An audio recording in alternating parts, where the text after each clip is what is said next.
এ কেডা এটা আমি নাম না হ্যাঁ রবিক নাকি হয় খেত কার খেত তো বাবাটা আমারই। তে ফসল তো ভালো হয়েছে দেওয়া যাচ্ছে ইনশাল্লাহ এবার ফসল ভালো হয়েছে। 2 মন ধান দিও এই বেটা ভাজলামি করবাস নাকি বেটা? তো হয় যাবে তুমি কে ভাজলামি করতেছ না? খেত বললাম কয়দিন হলো 15 দিন হলো না খেতের গাছ বাঁচতেছি, অনেক ধানের খবর নাই, তুই কইতেছ যে ধান দিও 2 মন। তুই যেটা দেওয়া সেটা এরম করছ কেন, কারণটা কি? এমন করি মানে এমন করছ না? আমি তো তোর আসলে চোখ ভালো না বুঝছস, তোর চোখ ভালো না, চোখ যদি ভালো থাকতো তাহলে আর এরম করলে না। কি চামিন ভাই? আরে ভাই কইও না, যেটা মাঝে হ্যাঁ থাক, যে কামটা তুই যাই যদি তাহলে দেখা হয় তুই চাই বই থাকবো, চাইলেই হ্যাঁ যে জিনিসটা যাবো এই জিনিসটা শেষ ধ্বংস হয়ে যা, পুরিয়া যা সব। এত খারাপ স্যার এটা। একটা কারবারটা আচ্ছা তার চোখের কি সমস্যা কইতাছে? চোখের সমস্যা না দেওয়ার প্রথম কথাটা বুঝছো, খেত নিরাইতেছি, খেত বাঁচতেছি, আইসি আয়ের ধানের খবর নাই, ধান হইছেই না আয় কথা মামুতি মন দাম দেলাই। ও হ্যাঁ, কি কথা এটাই কইছে? এটাই কইছে আরে। এর লাগি আমরা রাগ উঠে গেছে গা। হ্যাঁ আরে তুমি এরা অনুপেরা ক্ষেত লাগাইছে, অনেক সুন্দর করে ক্ষেতটা লাগাইছে, তো ক্ষেতটা ভালো হয়েছে, ভালো কথা। তো তুমি ওনি ধান সেটা ওনি কি বড় হয়ে গেছে ক্ষেত? ধান চাইছি যে গেছে তো যদি করবো তো ধান হয়ে গেছে, ধান হইলে পরে নিবানে। তে আমার এটা বুঝায় কইতা তো বেটা এত টাকা খরচ করে ক্ষেতটা লাগাইছে, এর ভিতরে অনেক টাকা পয়সা খরচ করছে, অন্য ধান হইছেই না। হ্যাঁ আমারে কইতাছ যাইলে যাইলে তুই আসলে খারাপ স্যার একটা, আমার চোখ আরে ভালো না তোর চরিত্র খারাপ আচ্ছা, বুঝছো? আমিন ভাই, চোখটা ভালো না, তোর মুখটা ভালো না। ভাই আমি বুঝাই কইতেছি, আমরা রামনের বুঝাই কইতেছি শুনেন। এই যে হ্যাঁ খারাপ ছেলে আপনি কেমনে বুঝলেন এটা আমার? হ্যাঁ যে জিনিসটা তুই শাক, একটা মানুষ যদি একটা জিনিস করে যে আরে আগে এক মারবো, ও ভাই আমার এটা লাগবো, কোন এটা কই হারতে মনে হয় যায় হারতে 2 দিন যাইতে না, সব মরে যা বুঝে যা, এত খারাপ চৌকের স্যার। আচ্ছা শুনেন, আমি একটা কথা বলি, এগুলো হচ্ছে কুসংস্কার, কথাটা বুঝছেন?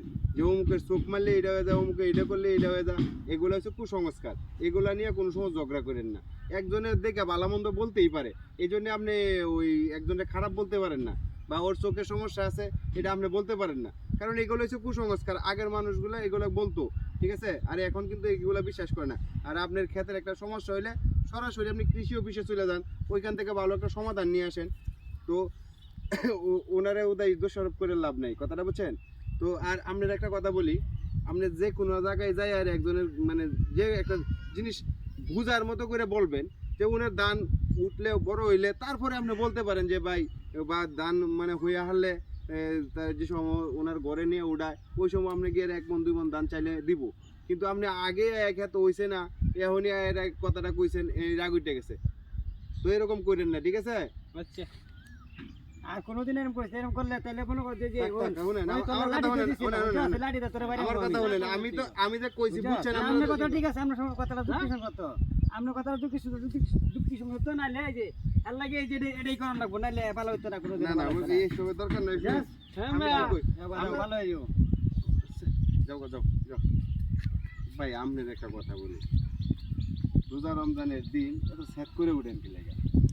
রোজার মধ্যে ভাই হ্যাঁ যে ধরনের কাজ কাম করতেছে এই এলাকার মধ্যে খুব খারাপ করতেছে ভাই, বুঝতেছে? আরে ভাই, মানুষ একটু একটু খারাপ করলে তারে ভালো হওয়ার সুযোগ দেওয়া লাগে। আপনি যদি ওই হ্যাঁ আসছে, আসার পরে আপনি খারাপ আচরণ করলেন, সে তো আরো খারাপ করার চেষ্টা করবো। তো তারে সবসময় বোঝানোর চেষ্টা করবেন যাতে ভালো হয়। তো একজন মানুষ খারাপ আছে, তারে বুঝাই শুনে আমরা ভালো করতে হইব। তার সাথে রাগারাগি করলে সে আরো খারাপ হইব। রোজা রমজানের দিন এই সকাল থেকে মনে হয় বাজে 3টা, মনে করেন যে এই যে রোজা রাখছি, রোজা রেখে যদি হ্যার সাথে এইভাবে কত বোঝা নিয়ে যায় একটা মানুষ, রোজা রেখে ঝগড়া করবা চাই না, রোজা রেখে হ্যাঁ যে হ্যার চেতাই আছে, বুঝতেছেন না? রোজা রেখে মন মানসিকতা একটু কিটকিটারি ভাবতে হয়, এর লেগে মনে করেন যে হ্যাঁ মনে হয় বইলা কথা আমার না না, এত এটাই হলো বড় সমস্যাটা। যারা রোজা থাকে তাদের মন থাকতে হয় ফ্রেশ, তাদের মন একবারে নরম থাকে, আর সমস্যা নাই। আপনি রোজা রয়েছেন আলহামদুলিল্লাহ, তো রাগারাগি করেন না।